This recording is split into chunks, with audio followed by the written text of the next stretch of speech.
twice as many homes went under contract this week compared to the amount of homes that came to market. Let's talk about that and more in this week's segment of Market Watch. Hi everyone, it's Joshua Barks here, associate broker with Keller Williams Realty Boise and team lead of the Barks & Co. Real Estate team. Thank you for tuning in to this week's segment of Market Watch. I hope everyone had such a fantastic Thanksgiving yesterday or this week or today, because I know Thanksgiving for a lot of folks stretches out through the whole week. In fact, mine started on Monday, even though I was working 4 out of the 5 days this week. But that's just how it goes when you're in real estate. Let's just get into the numbers so we can all move on with our holiday weekend.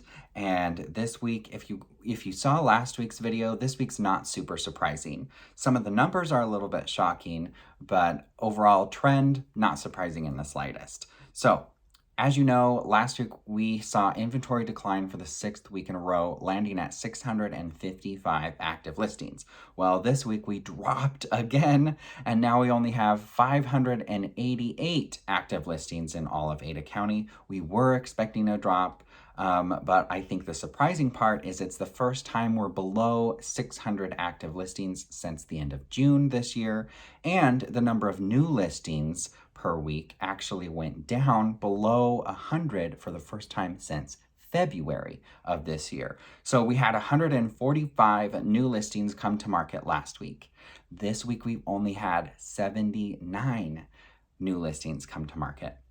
And on the flip side of that, with pending sales, we had 79 new listings come to market this week. Well, we had 160 come off the market because buyers bought them.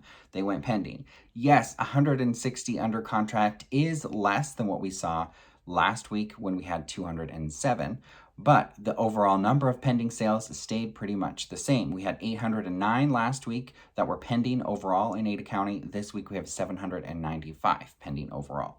Now, when you're talking about the number of sales, we had 204 homes close last week, which, as I mentioned, typically the week right before Thanksgiving is the big push, the end of the month number of sales that we see usually at the end of the month as people push to get their home bought and or sold right before the Thanksgiving holiday. So 204 homes closed last week, 169 closed within the last 7 days, which is pretty incredible. As far as looking into the future and what's going on for next week, I actually do anticipate the number of new listings to be much higher than 79 new listings, but probably in the early hundreds is going to be my guess. I think we'll go back up over 100, but not by much. As far as the overall active listings, I do think that will come up slightly, but I also think pendings are going to stay pretty much consistent with what we're seeing there, and we might even have the number of homes going pending per week go back up closer to that 200 per week that we've been seeing pretty consistently through the summer. As far as, is it a good time to move in the winter if you're a buyer or a seller? It just depends on your specific situation and what's going on out there, because everybody's individual situation is going to be different.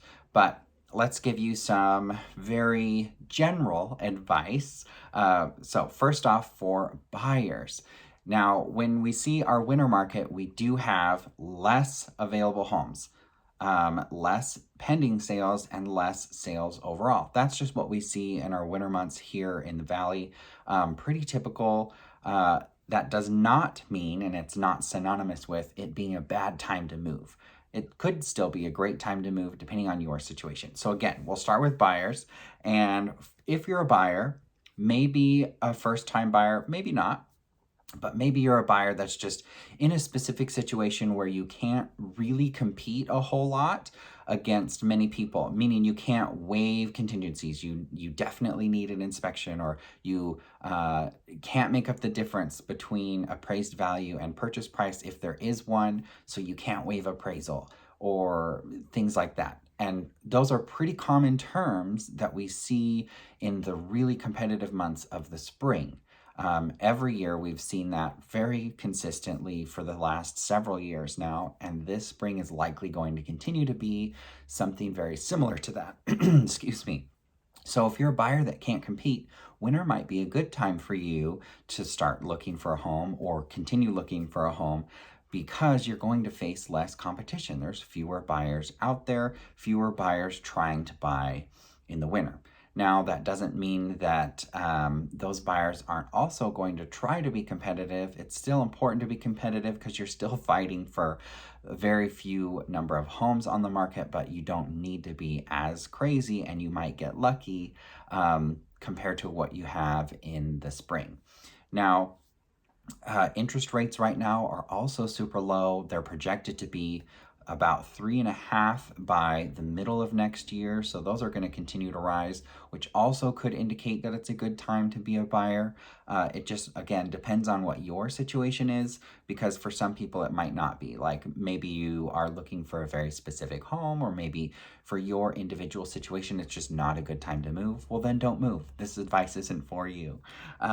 If you're a seller, now when you're hearing, oh, it's a great time to be a buyer because there's less competition and things like that, that also doesn't mean it's a bad time to sell.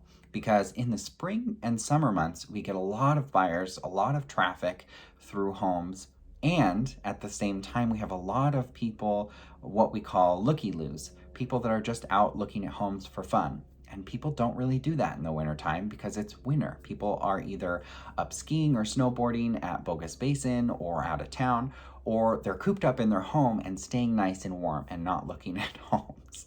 So you have more serious buyers in the market as a seller during the winter months.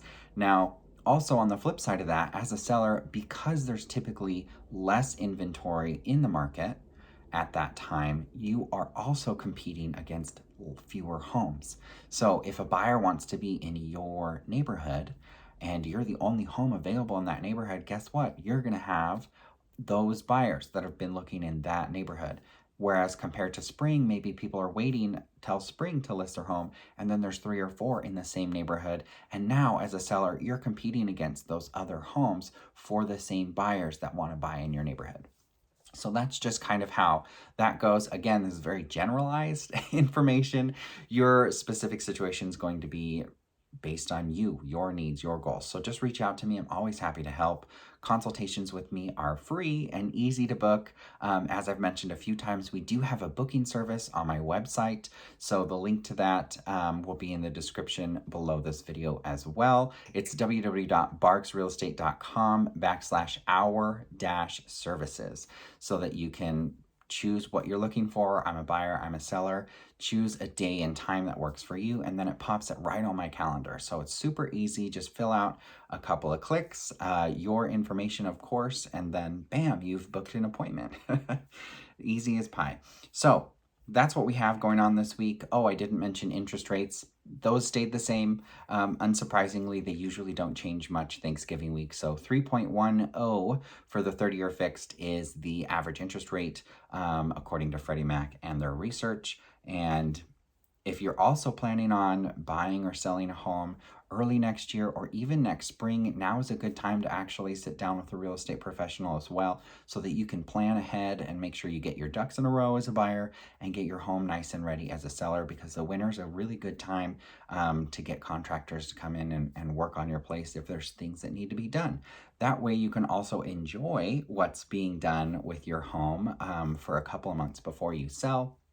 And you don't have to rush and worry in the springtime to get all of that done in a very short amount of time compared to having time to do it.